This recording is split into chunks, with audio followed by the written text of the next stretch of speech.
ऋषि मुनियों की पावन धरती, देश धर्म का नाता है। कहते सारे लोग यही हैं, गो हमारी माता है। जाग उठो ओ भारतवासी, जाग उठो ओ भारतवासी, गो पर छुरियां चलती हैं। बंद करो गो माँ की हत्या, सारी जनता कहती है।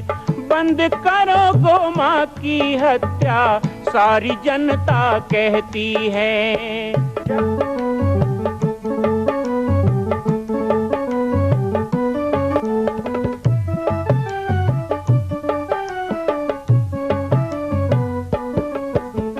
जगह जगह पर बूचड़ खाना, लाखों गौएं कटती हैं। किसे सुनाए व्यथा हमारी, नैना नीर बहाती हैं। रक्षा करना गौ माता की, रक्षा करना गौ माता की, गीता ज्ञान सिखाती है। बंद करो गो माँ की हत्या, सारी जनता कहती है। बंद करो गो माँ की हत्या, सारी जनता कहती है।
जय श्री राम, जय गो माता, जय गोपाल।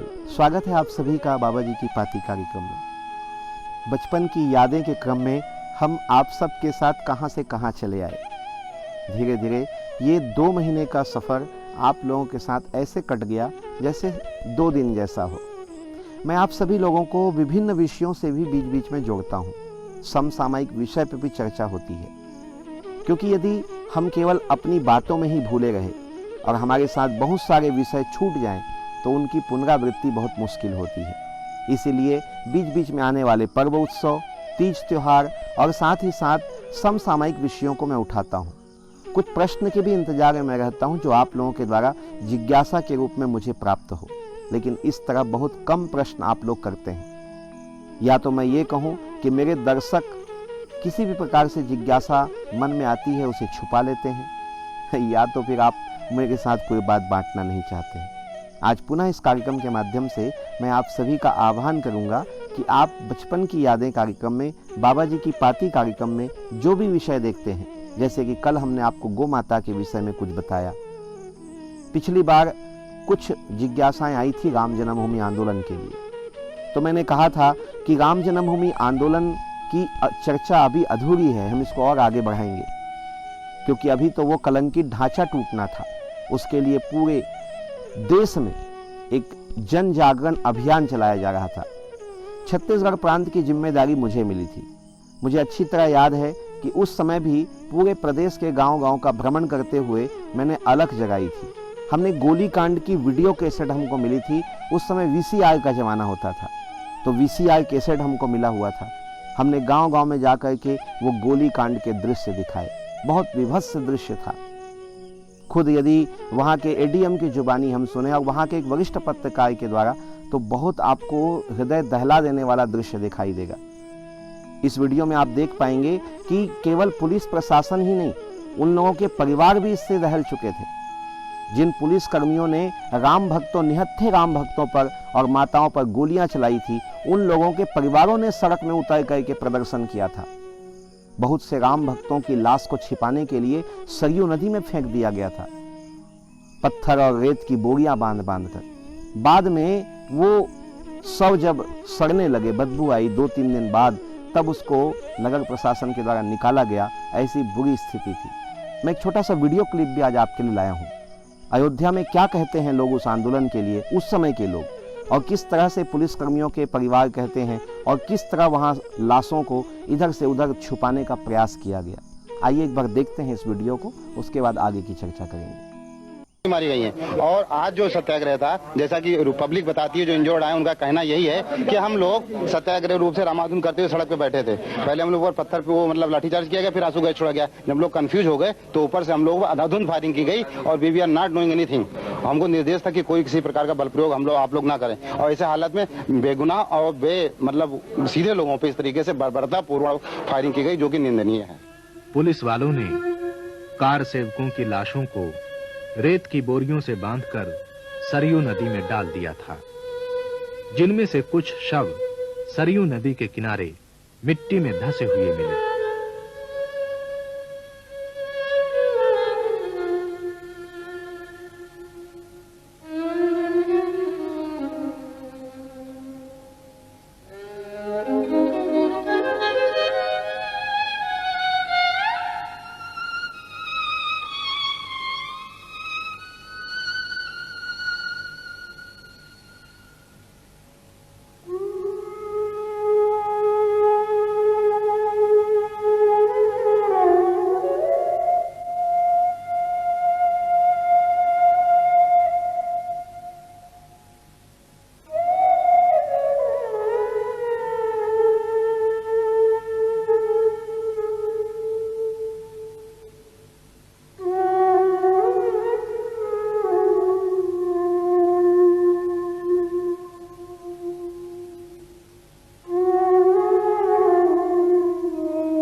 इस क्रूर बर्बरता ने उन सरकारी अफसरों और सैनिक अधिकारियों के परिवारजनों को भी हिला दिया, जिनके पति, भाई आदि अयोध्या में नरसंहार कर रहे थे।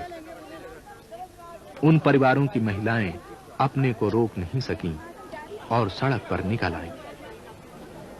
तत्पश्चात उन्होंने फैजाबाद कमिश्नर का घेराव भी किया। सर तक ले जाने दें और please be a human being and let your police officers also be a human being, they are also human being. ये इस तरह से नरसंहार करने का, ये तांडव नृत्य जो लाशों का हो रहा है, इसे बंद करें। अयोध्या में हुए इस भीषण नरसंहार की पूरे देश में तीव्र प्रतिक्रिया हुई। देखा आपने कैसा विभत्स दृश्य है। क्या ये देश का संविधान इसके लिए इनको छूट देता है? सबके मन में प्रश्न था। गांव में जब मैं जाता था और प्रवचन होते थे दिन में और रात में हम ये वीडियो कैसेट उनको दिखाते थे तो सबके दिल दहल जाते थे। गांव-गांव की माताएं बहनें कहती थी कि क्या ऐसा हुआ है? और उसके बाद एक मन में संकल्प जगता था। हम कहते थे अगला अभियान हो तो अपने बच्चों को भेजो। छत्तीसगढ़ से लाखों की संख्या में कार सेवक तैयार हो गए थे अयोध्या जाने के लिए। 1992 में तिथि की घोषणा हो गई थी 6 दिसंबर, लेकिन इस बार भारतीय जनता पार्टी की सरकार उत्तर प्रदेश में थी, इसलिए पिछली बार की तरह रोक टोक नहीं था। शासन ने बैरिकेड्स भी लगाए थे, अयोध्या में आने की मनाही भी थी, लेकिन उसके बाद भी जो अयोध्या जा रहे थे उनको जाने दिया जा रहा था। अद्भुत संगम था। मैं उस समय यहाँ से लगभग 200 लोगों को लेकर निकला और हमने सीधी ट्रेन से सफ़र किया। कोई दिक्कत नहीं थी। पुलिस वाले पूछते थे कहाँ जा रहे हैं, हम एक ही बात कहते थे, जय श्री राम। रेलगाड़ियों के डब्बे में झंडे लटक रहे थे भगवा रंग के और इस तरह पूरा देश उमड़ कर अयोध्या आया। सबको इस समय लग रहा था, पूरे विश्व की मीडिया को लग रहा था कि कुछ ना कुछ अनहोनी होने वाली है। सबके अंदर में एक क्रांति था, सबके अंदर में एक गुस्सा था कि जिस राम जन्मभूमि के लिए हमारे 500 साल से 5 लाख लोगों ने अपने प्राणों की आहुति दी है, क्यों वो परतंत्र है? और एक बाबर जो विदेश से आता है और आकर के आक्रांता बनकर यहाँ माँ बहनों की इज्जत लूटता है, छोटे छोटे बच्चों को भाले की नोक पे मार कर लटका के रखता है, जिसने इस देश के मंदिर तोड़े, जिसने इस देश के विश्वविद्यालयों को जलाया, ऐसे आक्रांता बर्बर दुष्ट आतंकी के उस निशान को, उस चिन्ह को भारत में रहने का क्या अधिकार है? वो भी हमारे राम जी के जन्मभूमि पर। ये क्रोध सबके भीतर उबल रहा था और ऐसे समय में चारों तरफ से राम भक्तों का हुजूम उमड़ पड़ा। चारों तरफ से जय श्री राम के नारे और एक ही नारा था, राम लला हम आएंगे, मंदिर भव्य बनाएंगे। पर किसी को समझ नहीं आ रहा था मंदिर भव्य बनेगा कैसे? मंदिर बनेगा लेकिन उस जगह को जब तक साफ ना किया जाए मंदिर कैसे बनेगा? तो सबके मन में एक ये भी विषय था कि जगह साफ करना होगा। जब हम किसी चीज को बनाते हैं तो उस जगह को समतल किया जाता है, बराबर किया जाता है, नींव खोदा जाता है, वो सब कैसे होगा? तो आज जो 2021 में अयोध्या में नींव की खुदाई चल रही है, मंदिर का मजबूत हिस्सा तैयार किया जा रहा है, उसके नींव में कितने राम भक्तों के बलिदान हैं वो तो उस समय हमको पता चला। ठीक समय पे सभा प्रारंभ की गई। चारों तरफ से राम जन्मभूमि परिसर की ओर हजारों और लाखों की संख्या में दल के दल लोग रवाना हुए। पुलिस बैरिकेड्स था, हम देखते थे। वो समय था 1990 का 2 नवंबर और ये समय था 6 दिसंबर 1992 का। कितना बदल चुकी थी अयोध्या।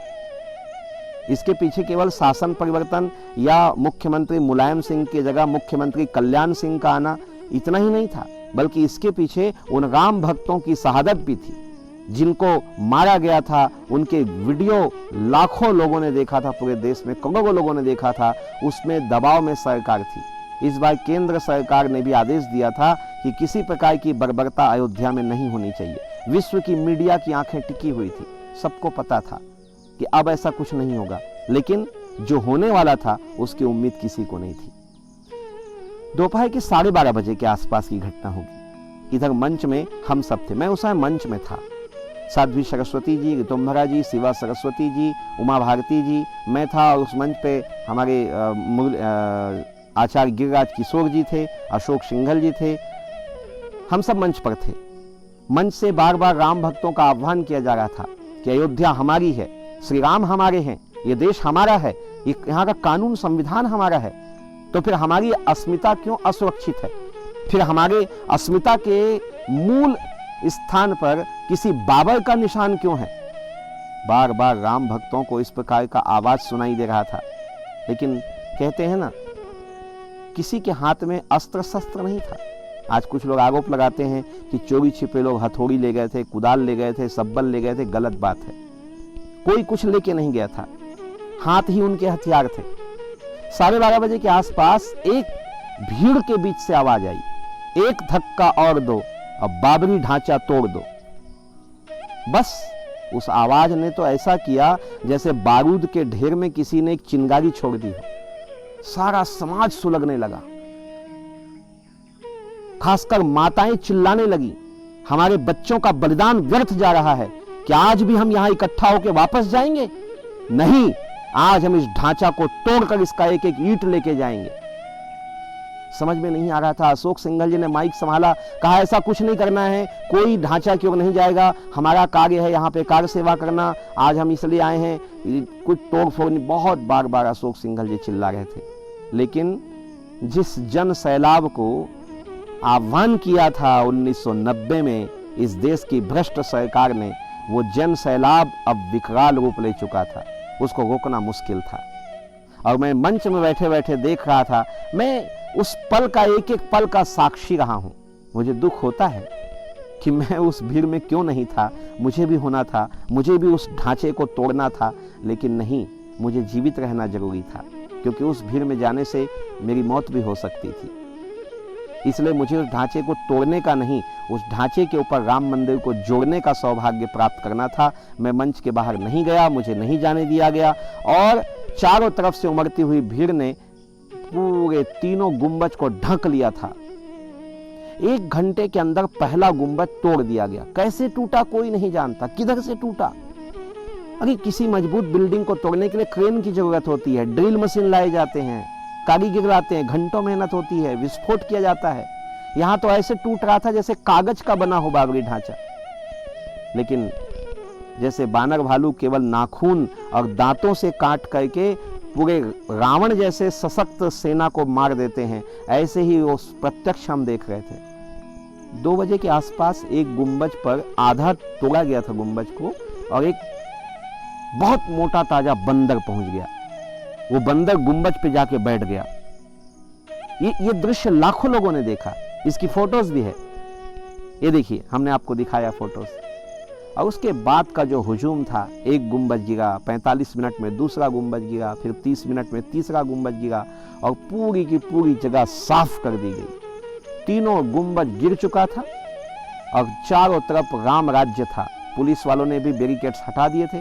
पुलिस वाले भी समझ चुके थे कि अब अयोध्या में राम राज्य आ चुका है, अब केवल यहाँ पे कार सेवकों की बात होगी। सरकार इधर उधर हाथ पैर मार रही थी। मुख्यमंत्री ने जिम्मेदारी ले ली थी कि जो कुछ भी हुआ है मेरे कारण हुआ है, लेकिन इसके बदले जो मुझे करना है, जो सजा देना है दे दो, लेकिन मुझे कोई दुख नहीं है, ये बहुत अच्छा हुआ है।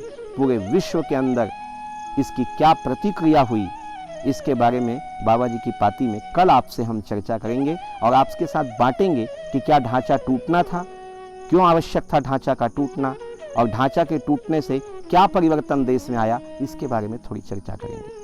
आप सबसे मैं विदा चाहूंगा, कल पुनः मिलूंगा इसी कार्यक्रम में। जय सिया राम, जय गो माता, जय गोपाल।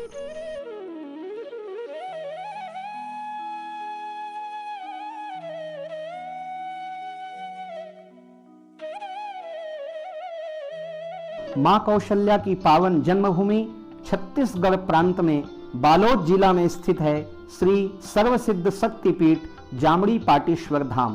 परम पूज्य सद्गुरुदेव राजयोगी बाबा जी की तपस्थली श्री पाटेश्वर धाम और विश्व के अद्वितीय मां कौशल्या जन्मभूमि मंदिर निर्माण का दर्शन करने और इसी प्रकार समसामयिक विषयों पर अपना ज्ञान वर्धन करने के लिए और 10,000 गायों के लिए बनने वाले श्री हनुमान नंदीशाला गो अभ्यारण्य का समाचार प्राप्त करने के लिए आप सभी देखते रहें YouTube चैनल पर राम बालक दास, और हमारे चैनल को आप सभी सब्सक्राइब करें, घंटी का बटन दबाएं ताकि आप सूचनाओं से जुड़े रह सकें। जय श्री राम, जय गो माता, जय गोपाल।